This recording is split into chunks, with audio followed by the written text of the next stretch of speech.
The good morning Jenko aspirants.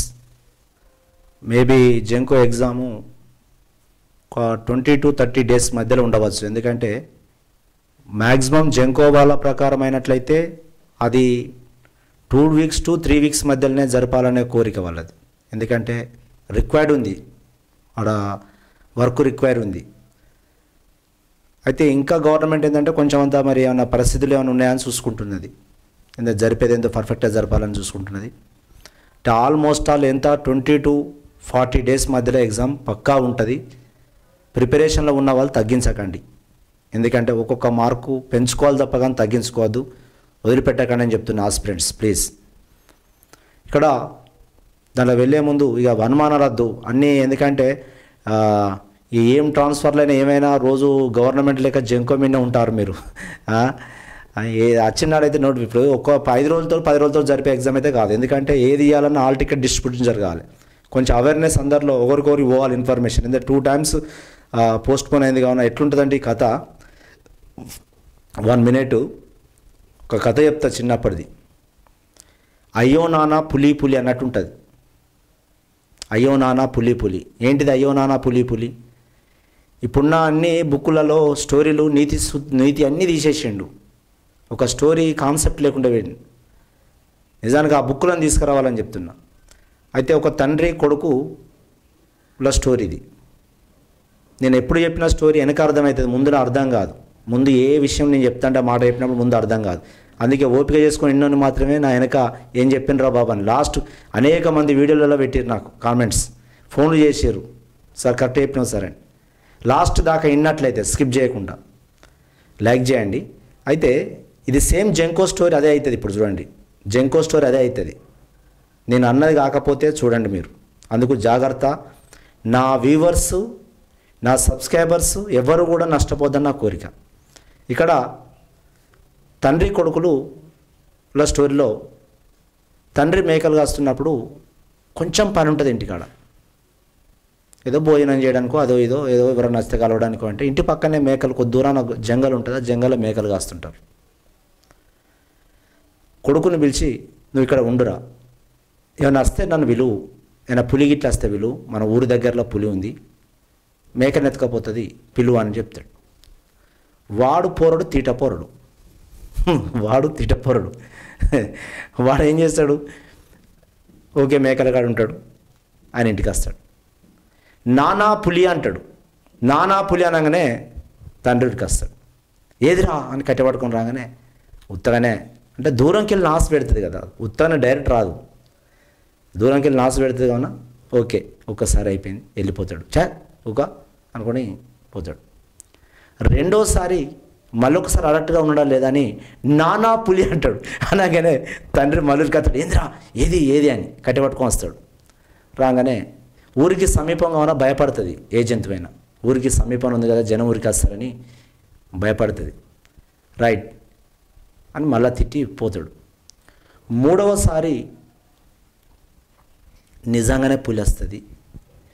వచ్చినప్పుడు నానా పులి అంటాడు. అన్నప్పుడు వాడు గట్లనే ఊరుతాడు అని చెప్పేసి ఉంటాడు. ఒకదాన్ని పట్టుకొని పోతుంది. ఇది కూడా ఈ జెంకో కూడా సేమ్ స్టోరీ అదే జరుగుతుంది. నానా పులి నువ్వు నానా పులి అన్నప్పుడు ఒకసారి వచ్చినావు, నానా పులి అన్నప్పుడు రెండోసారి వచ్చినావు, మూడోసారి నిజంగానే వస్తుంది నానా పులి. అది జాగ్రత్త, ఇక నువ్వు రావు, అది పోతుంది, ఎవరి పాలు అయిపోతుంది, పట్టుకొని పోతాడు కొత్తవాడు. ప్లీజ్ ఓకేనా? కానీయకండి. ఎన్నిసార్లు ఇంకా 2-3 సార్లు జరిగినా సిద్ధంగానే ఉండాలని చెప్తున్నావు. Correct aspirants. రౌండ్ టేబుల్ సమావేశానికి అంబేద్కర్ 3 సార్లు వేయండి, గాంధీ ఒక్కసారి వేయండి. అంబేద్కర్ ఎందుకు 3 సార్లు వేయను అంటే మనకు ఇచ్చేటువంటి ఫ్రీడమ్ వాళ్ళ చేతిలో ఉంది, వాళ్ళ అధికారంలో ఉన్నారు. ఇక్కడ వాళ్ళ నుండి తీసుకోవాలి కానీ 3 సార్లు కాదు 30 సార్లు పిలిచినా పోతానడట. ఎందుకంటే కొన్ని హక్కులను తీసుకొచ్చుకోవాలి.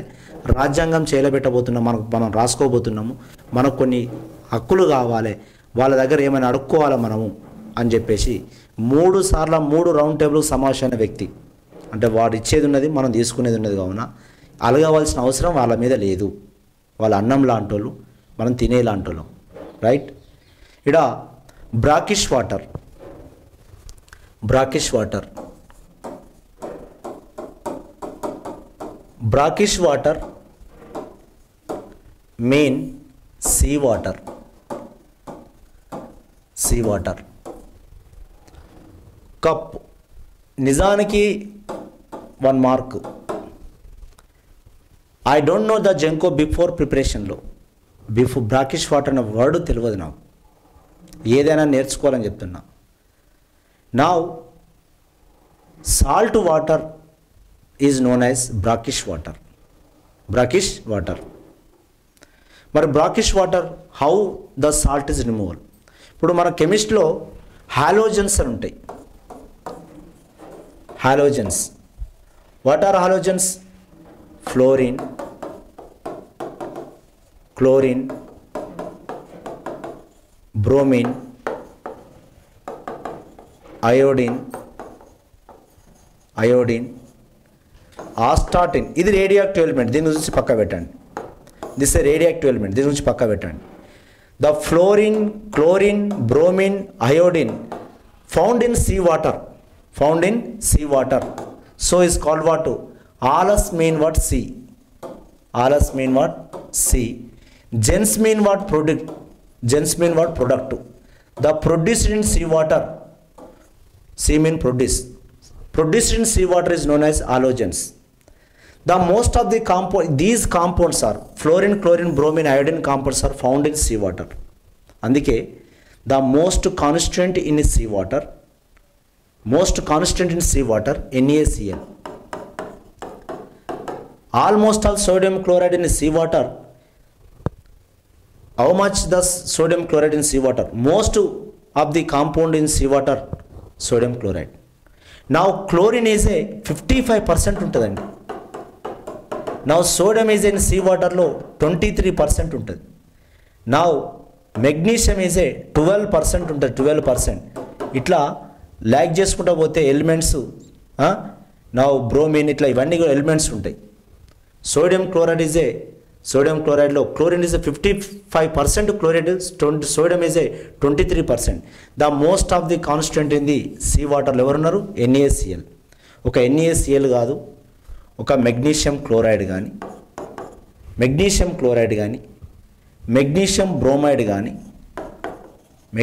బ్రోమైడ్ కానీ, పొటాషియం క్లోరైడ్ కానీ, మెగ్నీషియం సల్ఫేట్ కానీ ఇట్లా number of impurities in the present in the sea water. దీంట్లో హైయెస్ట్ ఉండేది ఎవరంటే సీ వాటర్లో NaCl. మరి is a not a drinking water. ఇది యూజ్ చేయలేము, ఒక చెంచాడు కూడా తాగలేం. ఇది తాగినట్లయితే మనం బతకం. ఎందుకంటే లోపట ఘోరం అయిపోతాం మనం.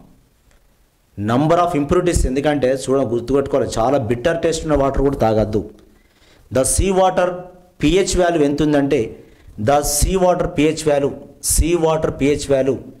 నా 8 to 8.5 వరకు ఉన్నది. 8 to 8.5 అంటే ఆల్మోస్ట్ ఆల్ 8 to 8.5 వరకు అంటే మామూలు pH కాదు అది. ఓకేనా? హైయెస్ట్ బిట్టర్ టేస్ట్ ఉన్న వాటర్ ఇది. మరి హౌ డిసాలినేషన్ ఏంటిది? ఇక్కడ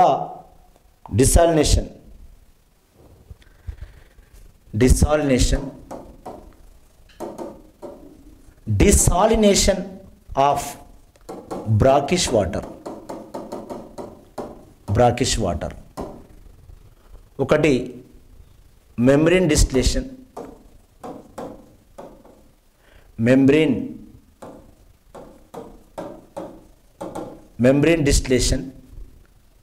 membrane distillation.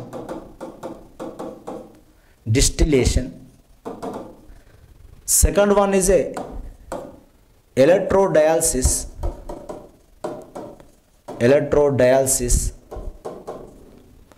Third one is a reverse osmosis.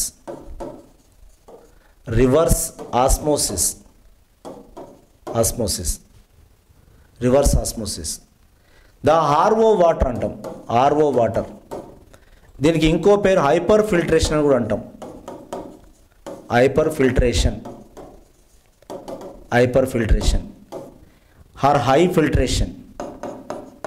Are high filtration hyper filtration or high filtration. ఇందులో పక్కా question. Now most important, reverse osmosis. Osmosis mean of what? The solvent enter into the solution through semi-permeable membrane. Reverse osmosis, the pressure applied on the solution, only solvent to come out from the solution. Reverse osmosis, solution paina pressure apply cheste the solvent is easily come outside. That is called what? Reverse osmosis. నిజానికి ఒక విషయం చెప్తున్నా, అంటే నిజానికి expensive ప్రాసెస్లు ఇవన్నీ కూడా. ఇంకా డిస్టిలేషన్ ప్రాసెస్, వాటర్ నీట్ చేయడం వల్ల ఓన్లీ ద సాల్ట్ని వదిలిపెట్టేసి ఓన్లీ ఏమొస్తుంది? ద వాటర్ వేపర్స్ వస్తాయి. సాల్ట్ వాటర్ వేపర్ వస్తుంది. తర్వాత దాన్ని మినరల్ యాడ్ చేసుకొని డ్రింక్ వాటర్గా వాడుకోవాలి. ఇక్కడ కూడా ఇది మనం దేని పోతున్నామంటే అగైనెస్ట్ ది ఎన్విరాన్మెంటల్ రూల్స్ పోతున్నాం, తెలుసా? అది ఎవరు ఆలోచించట్లేదు. ఈ కాంపౌండ్స్ అన్ని ఇంతకుముందు నేను చెప్పినట్టుగా ఈ కాంపౌండ్స్ అన్ని బ్రేక్ అయిపోవడం వల్ల, డిస్టిలేషన్ చేయడం వల్ల ఈ కాంపౌండ్స్ బ్రేక్ అయిపోయి ఇవి ఎన్విరాన్మెంట్కు పాస్ అయితే it's leads to what? The thermal process we applied, the distillation process when apply. కాదా? ఇవన్నీ ఆలోచించాలి. ఇవర్ కమింగ్ టు యువర్ సైంటిస్ట్ ఒక రకంగా చెప్పదలుచుకుంటే ఇవి these enter into environment అంటే సంథింగ్ ఈజ్ మళ్ళీ స్పాయిల్ అయిపోయినట్టే, ఎన్విరాన్మెంట్ స్పాయిల్ అయినట్టే. అంటే ఈస్ వాట్ మనం ఎంటర్ చేసి దీంట్లో చూసిన దాంట్లో మెంబ్రేన్ డిస్టిలేషన్ కావచ్చు, ఎలక్ట్రోడయాలసిస్, రివర్స్ ఆస్మోసిస్కి ఇంకో పేరు. Last time question last one question. ఇక్కడ హైపర్ ఫిల్ట్రేషన్, హై ఫిల్ట్రేషన్. మనకి ఏంటిది ఎందుకు అని లోపలికి పోకు నువ్వు. ఇది ఒక్క పాయింటే ఇంపార్టెంట్. బాగా తెలిస్తే నువ్వు లెక్చరర్ అవుతావు, కొంచెం తెలిస్తే నువ్వు జాబర్ అవుతావు. ఓకేనా? ఇక్కడ మరి డ్రింకింగ్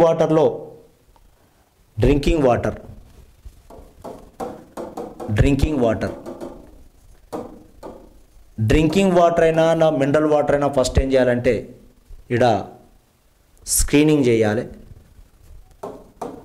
స్క్రీనింగ్ అంటే ఏమన్నా ఉన్నట్లయితే తేలిపోయేటైనా చెత్త ఇట్లా ఉంటే వాటర్లో పైకి తేలుతాయి కదా, జస్ట్ తేలడం స్క్రీనింగ్. నెక్స్ట్ సెడిమెంటేషన్ చేయాలి. వాటర్ను sedimentation as the store some time the వాటర్ను ఫిల్టర్ బెడ్లలో కొంచెం స్టోర్ చేయండి. ద హార్డ్ పార్టికల్స్ ఉంటే సెడ్లో ఉన్నది సెడిమెంటేషన్. కోఆగ్యులేషన్ చేయాలి. కోఆగ్యులేషన్ ఇది కూడా లాస్ట్ టైం క్వశ్చన్. కోఆగ్యులేషన్కి ఇంకో పేరు ఫ్లోక్యులేషన్. కోఆగ్యులేషన్కి ఇంకో పేరు ఏంటి? ఫ్లోక్యులేషన్. కోఆగ్యులేటింగ్ ఏజెంట్ ఆలం కానీ, ఫెర్రస్ ఆలం కానీ, సోడియం అల్యూమినేట్ కానీ కలిపితే ఏమవుతుందంటే వాటిగా కోఆగ్యులేట్ అయిపోతాయి, వాటర్ కోఆగ్యులేట్ అయిపోతాయి. అంటే flocculation, screening, sedimentation, coagulation is mean of what? Flocculation. Coagulation is what? Flocculation అన్నా కోఆగ్యులేషన్ అన్నా సేమ్. నెక్స్ట్ ఇక్కడ ఉన్నటువంటి వాటర్ దీన్ని నా డిస్ఇన్ఫెక్షన్ చేయాలి. ఏం చేయాలి? డిస్ఇన్ఫెక్షన్.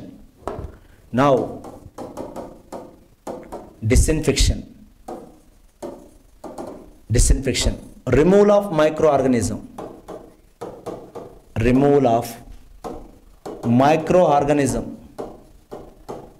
ఆర్గానిజం కాదా అండి?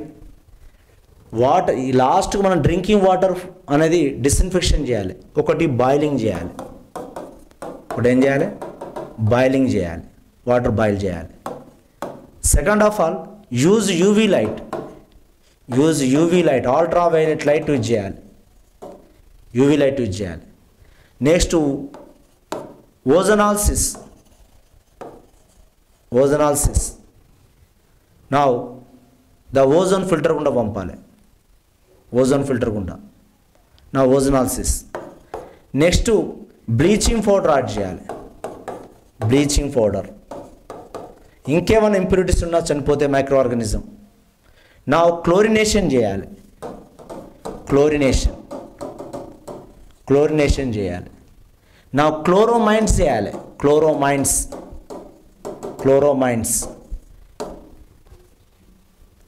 చేయాలి. మన డ్రింకబుల్ వాటర్ యొక్క pH ఎంత ఉండాలంటే, మన డ్రింక్ వాటర్ యొక్క pH దాదాపు 6.5 to నా నియరెస్ట్గా 8 వరకు ఉండాలి. 6.5 to, ఇంకా చెప్పదలుచుకుంటే 7 కాంచెలు పెట్టండి, కొంచెం అటు ఇటు జరిగినా ఇబ్బంది పడకండి అని చెప్తున్నా. 7 to 8 వరకు ఉండాలి pH. నా టర్బిడిటీ ఎంత ఉండాలంటే, turbidity almost all less than 10 ppm ఉండాలి. 10 ppm ఉండాలి. లెస్ దాన్ 10 ppm ఉండాలి టర్బిడిటీ. నా TDS, నా 500 TDS 500 వరకు ఉండాలి. ఎందుకంటే మినరల్స్ అంటే సోడియం పొటాషియం లాంటి అయాన్స్ ఉండాలి. డ్రింకింగ్ వాటర్కి ఎంత ఉండాలి, నా మైనింగ్ వాటర్ ఎంత ఉండాలి, ఇవన్నీ చెక్ చేసుకోవాలి. ఒక్కొక్క బిట్టుకు, ఒక్కొక్క క్వశ్చన్కు కావాల్సినంత స్టోరీ తయారు చేసుకొని ఒక దాని సంబంధించి తయారు చేసుకుంటే మనం వీఆర్ సక్సెస్. ఓకేనా? మంచి టైం ఇచ్చిండు, ప్రిపేర్ కాండి. Thank you. లైక్ చేయండి, సబ్స్క్రైబ్ చేయండి. ఓకేనా? బాయ్.